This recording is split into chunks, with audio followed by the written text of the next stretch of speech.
Bună, dragii mei! Bine ați venit, bine ați revenit! Sunt Meme și ca de fiecare dată, înainte să începem, vă reamintesc cât de minunați și de puternici sunteți.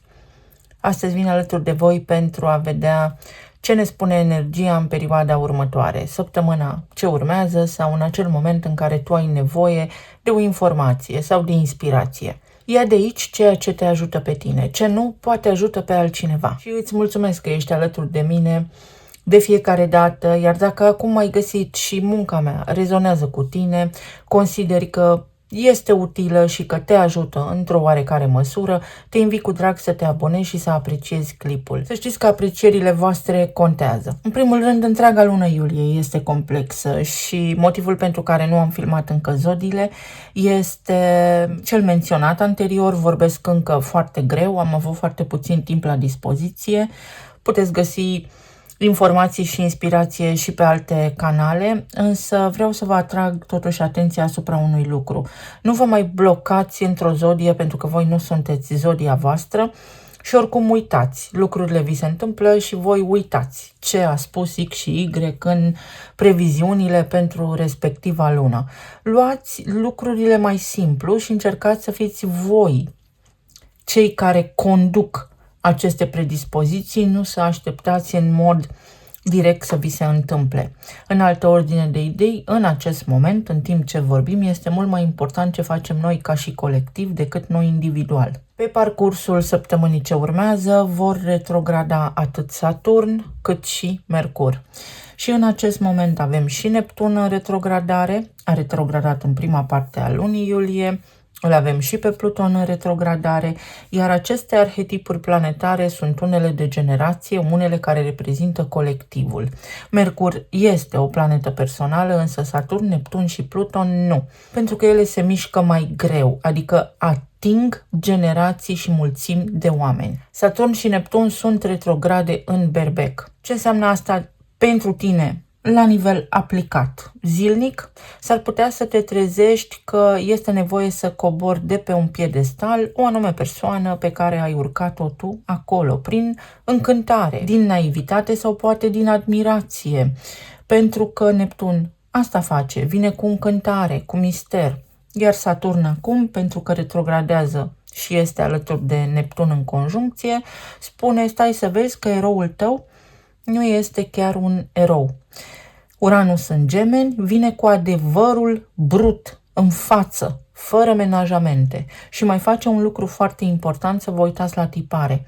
Divizează foarte mult. Gemenii sunt un arhetip mutabil și există multă dualitate sub acest arhetip. Practic, societatea va fi divizată.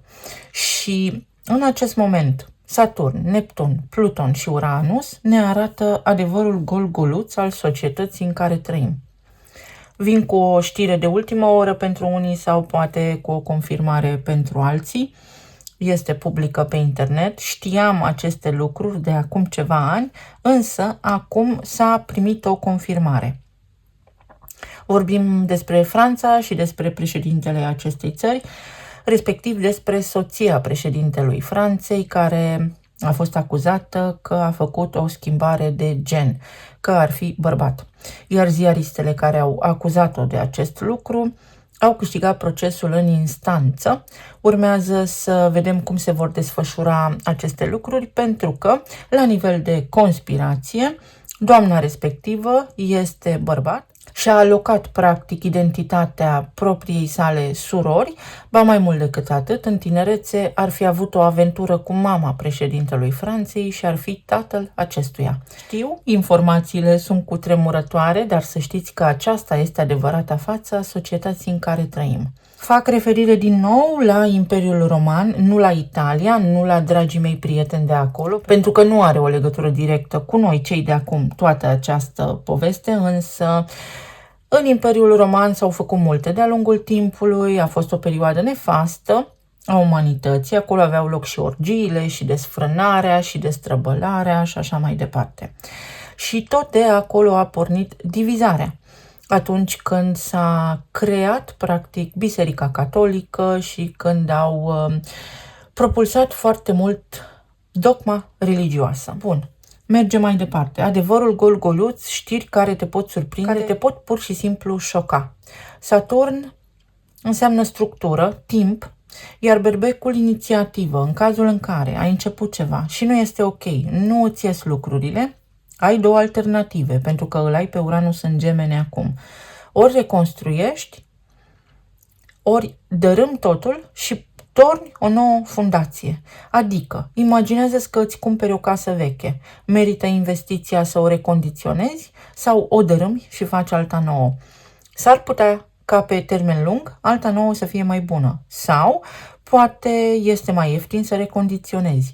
Tu vei fi cel care, în urma unei analize minuțioase, vei ști ce ți se potrivește cel mai bine. Mercur în retrogradare, sigur că ne aduce la dispoziție, să spunem, prin timpul acordat de Saturn acum, oportunitatea să ne reevaluăm planurile, să reluăm comunicarea sau să ne folosim mintea într-o formă mai profundă. Să fim mai atenți la detalii, la ceea ce dorim, la ceea ce semnăm, la ceea ce spunem. Pe perioadele cu Mercur în retrogradare, de obicei apar din trecut persoane cu care avem de încheiat, de finalizat niște lucruri. Sau, mai ales dacă îl aveți pe Mercur în retrogradare în harta natală, atunci înseamnă că este o perioadă optimă pentru noi inițiative. Ce este foarte important cu toată această imagine de ansamblu în fața ochilor? Să înțelegem dacă ceea ce facem este tot una cu ceea ce ne dorim. Și avem acum acest prilej să luăm hotărâri, să ne limpezim percepția, pentru că percepția noastră este, să știți că, alterată de manipularea minții noastre, de controlul asupra minții noastre și de programarea pe care o avem cu toții. Ne putem decondiționa cu Uranus în Gemeni, s-ar putea să ne schimbăm părerea la 180 de grade sau s-ar putea să existe un fel de pericol să intrăm pe o linie foarte fixă, cu convingeri foarte fixe. Recomandarea obiectivă pentru acest moment din spațiu și din timp este să ascultăm toate părerile, să nu respingem informația deja convinși că ceea ce credem noi este adevărul absolut. Pe zona de relații pot fi mici tensiuni, așa cum am menționat și în weekend, pentru că există o lipsă de toleranță. Vestea bună este că la nivel financiar s-ar putea să apară niște surprize. Pe lângă faptul că vom fi bombardați pe toate părțile în sistemul financiar clasic cu această austeritate a tuturor țărilor și a datoriilor și așa mai departe, pe zona de bani digital s-ar putea să avem niște vești. Cei care ați investit în așa ceva, s-ar putea să respirați o gură de aer proaspăt sau să fie nevoie să vă mișcați în următoarea perioadă repede. Până în februarie, în anul ce urmează, există o pantă ascendentă, însă după aceea, cu siguranță, nu. Se intră în hibernare, se schimbă lucrurile oricum. Digitalizare, din ce am înțeles din zona financiară, s-ar părea că unele blockchain-uri, rețele din acestea cu bani digital, ar fi depus actele pentru a primi o licență bancară, o licență de funcționare. Deci toate lucrurile pe care vi le-am transmis de-a lungul timpului, iată că se întâmplă. Ceea ce cândva a fost o conspirație a devenit o realitate. Să vedem ce se întâmplă. O călătorie în noapte, în tăcere. Elefantul este un animal foarte conștient de sine și foarte empatic, de altfel. Iar aici avem și bufnița. Este o amestecare, este o negociere, este o chimie între tine și cineva foarte diferit. S-ar putea să fie o perioadă în care extremele să se atragă sau tu să atragi fel și fel de situații, tocmai pentru că ori dai dovadă de lipsă de toleranță, ori tocmai pentru că în jurul tău sunt oameni deconectați de la empatie, de la suflet. Știți cum le spun? Homo robo. Dacă noi am fost ca civilizație Homo sapiens sapiens, acum oamenii sunt Homo robo. Un fel de roboți. Relația cu mama. poate deveni de actualitate în perioada ce urmează sau relația cu ai tăi copii. Pentru că Jupiter este în rac, racul este un semn feminin, este semnul maternității, emoții exagerate. Poate fi vorba și despre faptul că cineva te ghidează în cazul în care ai planuri și acelea sunt ușor exagerate sau cineva te aduce cu picioarele pe pământ, te poate sfătui să cobori cu picioarele pe pământ. Numărul 46. Iar aici avem o ancoră, un loc. Cauți să faci ceva, să închei ceva. În perioada ce urmează poți găsi soluția. Apă și aer. Ori ai legătură cu o persoană care are planete în semne de aer sau în semne de apă sau s-a născut cu soarele în semne de apă, în semne de aer, ori Uranus în Gemeni și Jupiter în rac, vor face ceva. Și aici mă duce inspirația către furtuni, inundații. Atenție!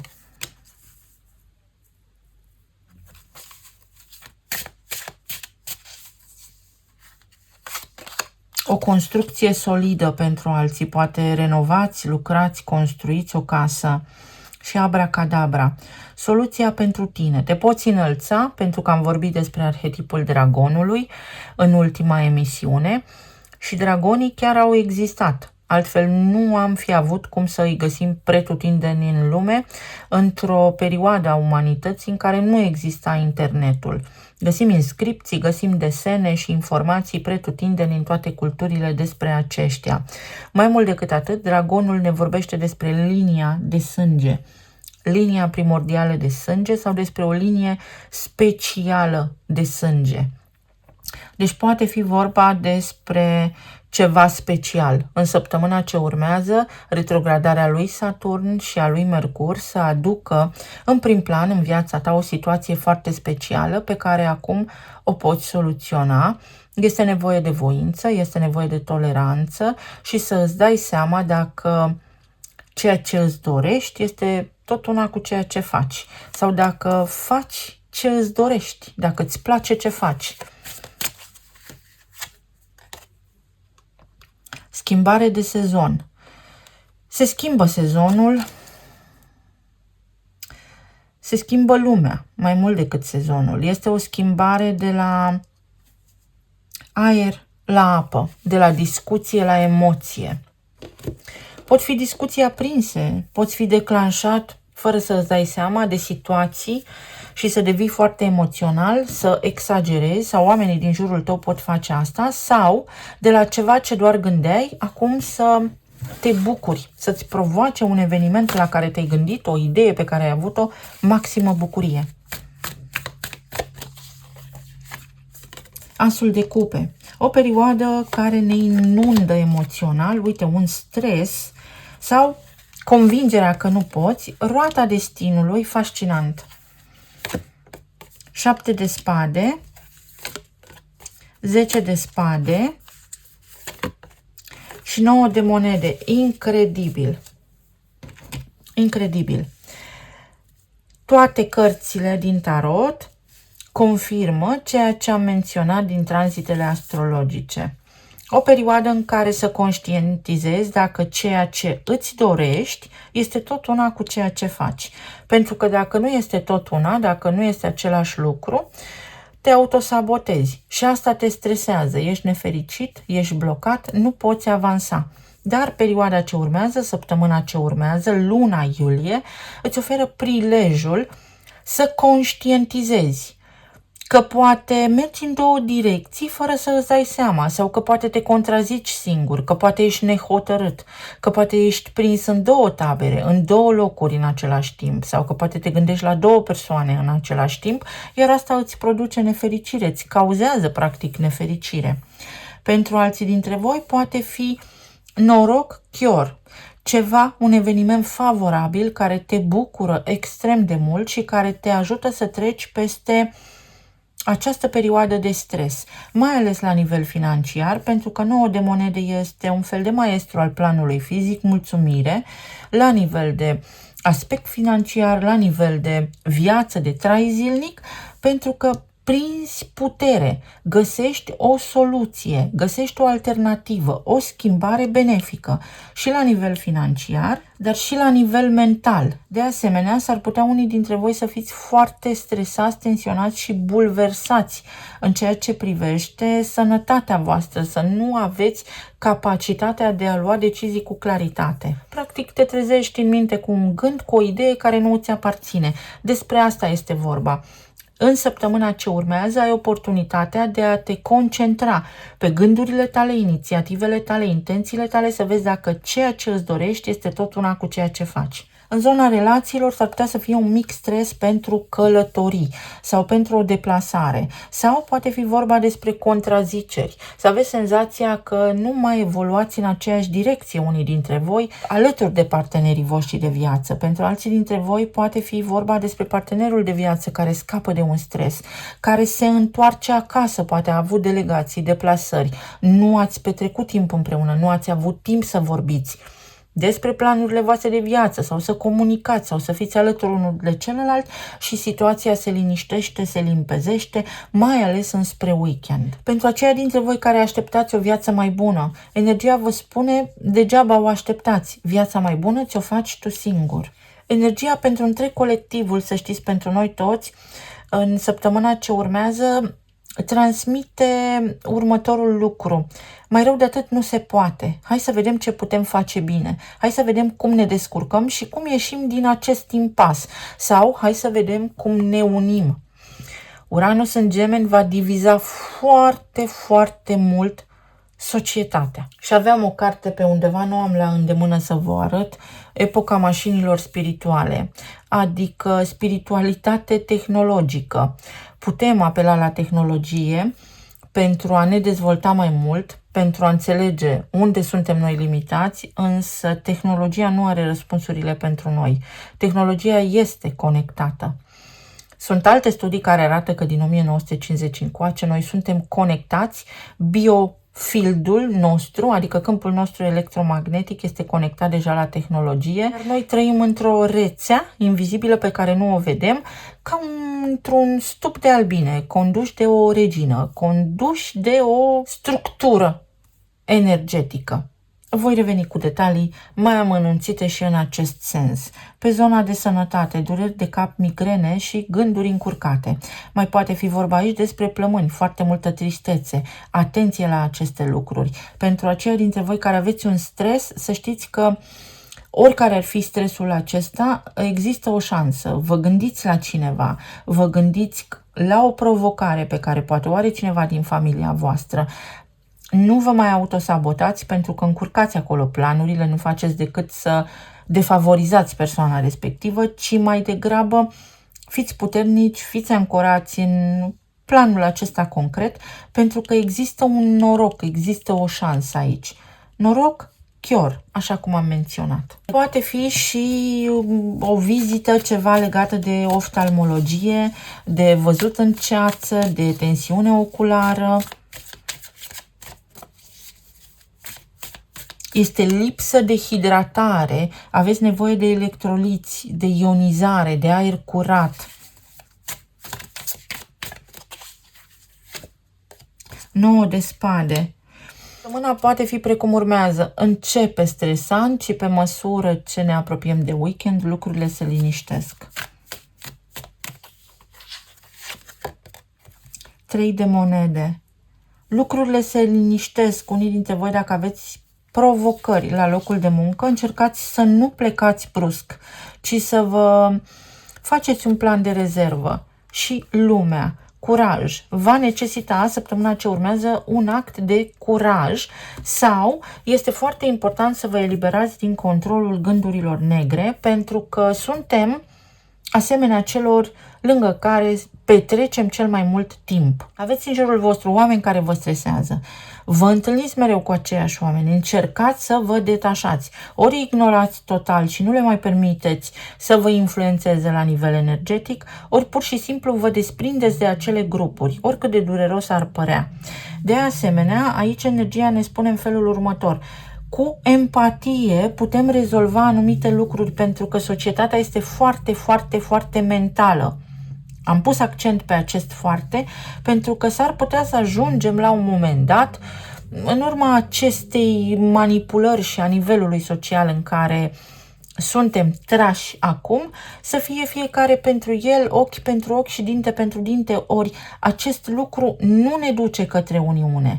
Nu noi suntem defecți, nu noi avem patologii, nu noi avem provocări pe partea aceasta a traumelor. Sistemul în sine este disfuncțional, nu oamenii. Noi nu am fost creați la origine să facem parte dintr-un sistem atât de limitativ. Poate fi o fugă de emoții, să aveți provocări cu cineva, o discuție în care cineva fuge de emoții, fuge de ceea ce simte, însă la un moment dat va accepta. O discuție va accepta ceea ce simte, va recunoaște ceea ce simte pentru voi sau în legătură cu discuția voastră. Peștele, un simbol al abundenței. Investiții, așa cum am spus, fiți atenți la investiții, fiți atenți la cheltuieli. Prosperitate, încasați niște bani, primiți niște bani, vi se oferă ajutor și din nou ideea că apa curăță totul. Investiți în apă la bursă, nu știu, poate fi și acesta un drum, o cale. Apoi avem libelula, licuricii, luminare, chimie, magie, descoperire. Săptămâna ce urmează este pentru autodescoperire, pentru ca tu să știi ce ai de făcut. Nimeni nu va ști mai bine ca tine acest lucru. O scânteie, o inspirație, omul potrivit la locul potrivit și noroc chior. O idee venită de nicăieri, trebuie să acționezi inspirat.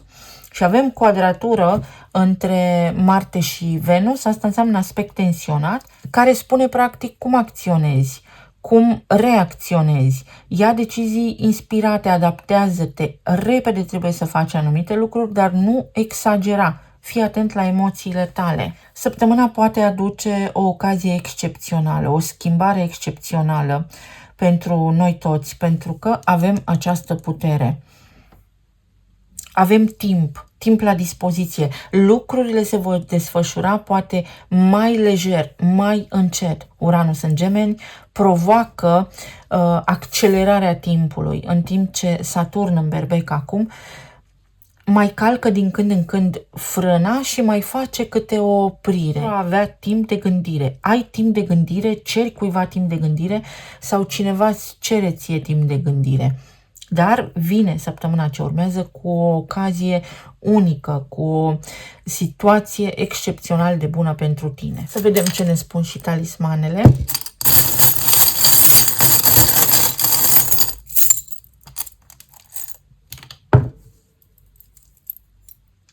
(11 și 11). 11 am spus că este numărul care reprezintă inversarea polilor Soarelui.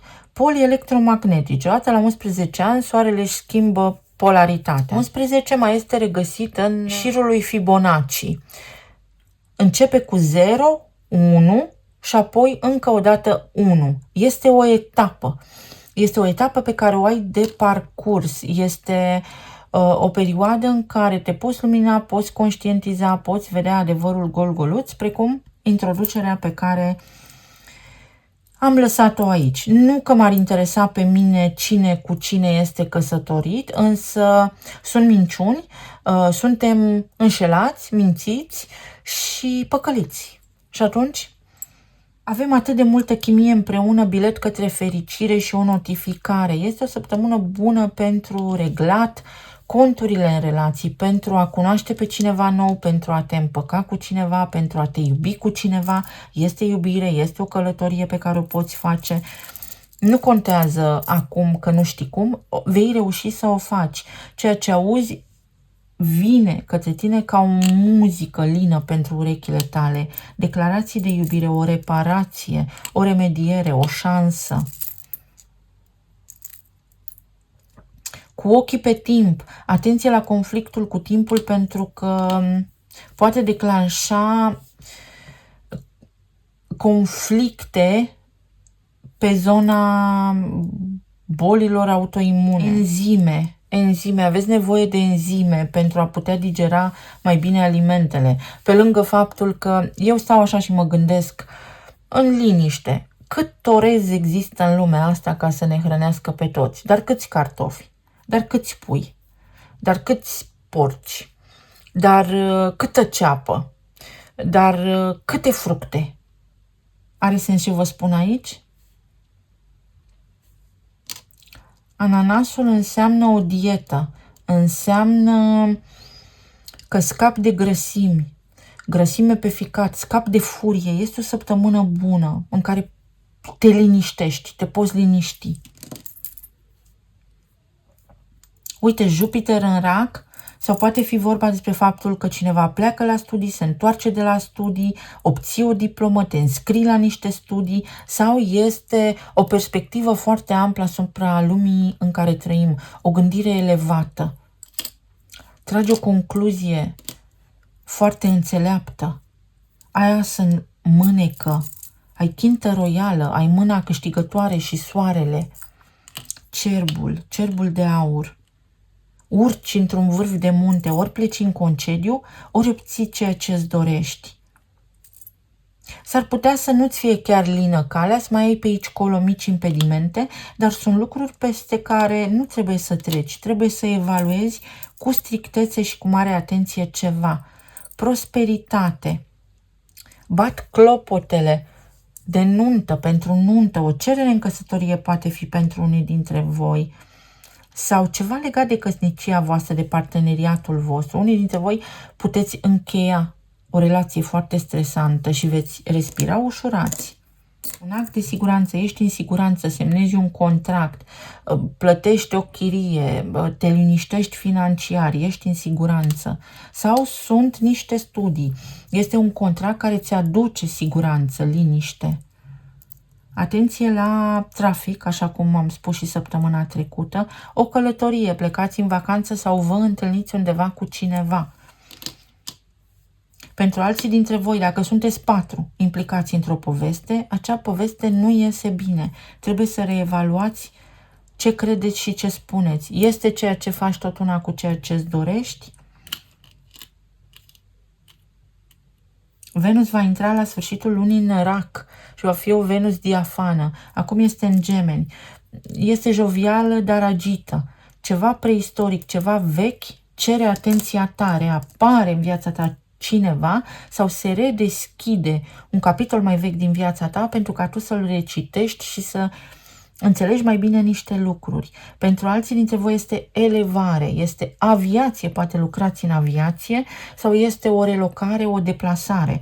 Poate fi vorba și despre faptul că acum prinzi curaj să faci ceea ce faci sau ceea ce îți dorești, indiferent dacă nu știi să pilotezi. Prinzi curaj. Vine cineva să te vadă, mergi la un concert, mergi la niște analize, faci niște studii. Este o săptămână bună.